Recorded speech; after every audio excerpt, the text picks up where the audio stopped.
Well, there is no question that the way we listen to music has changed. When was the last time that you went into a record store and actually bought an album or CD or anything? In fact, streaming music is quickly becoming more popular than downloading songs, or especially buying CDs, as I mentioned. And now's Todd Walker looking into this trend for us. Artists, labels, and songwriters all have to split a fraction of a penny every time you stream a song on a site like Spotify. It's definitely less money, but for new artists, it is new and more exposure than ever before, and you, the user, have more control over who becomes a hit. The fact that the world gets to hear about a dream about an ex-boyfriend I had a dream about a burning house. is nothing short of a dream come true. You were stuck inside, I couldn't get you out. The country singer and songwriter known simply as Cam just released her first album on Friday. I've been working for 5 years on this album. 2, 3. It's the only place. Squeezed in between an internet award show and a national morning show performance, a rehearsal for her first hit, a ballad called Burning House. A ballad in the summer by a new artist that is a female. Like, everyone was like, I don't know if this is a good idea. For her and for this record particularly, it was just that good. You want to just try that last chorus?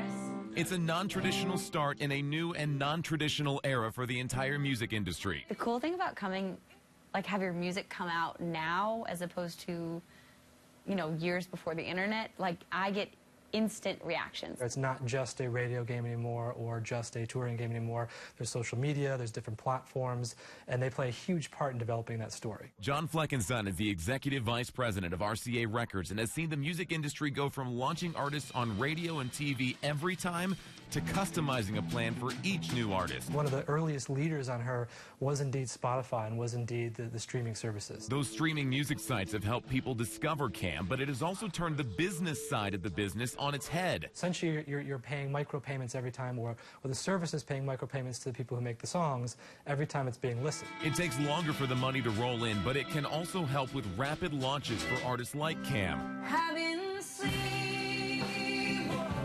been wandering all night.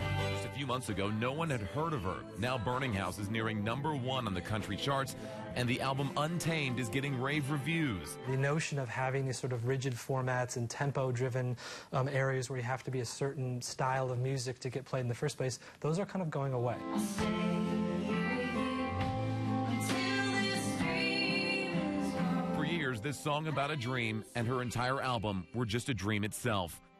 Everyone worked so hard, and it just was a song that people wanted to hear. And because of that, it's not a dream anymore. It worked. It's just like this big magical moment. Just today, Rolling Stone named Burning House the #1 country song of 2015. On Spotify, that song has been streamed 20 million times, but it's going to take a long time to see the payout for that song.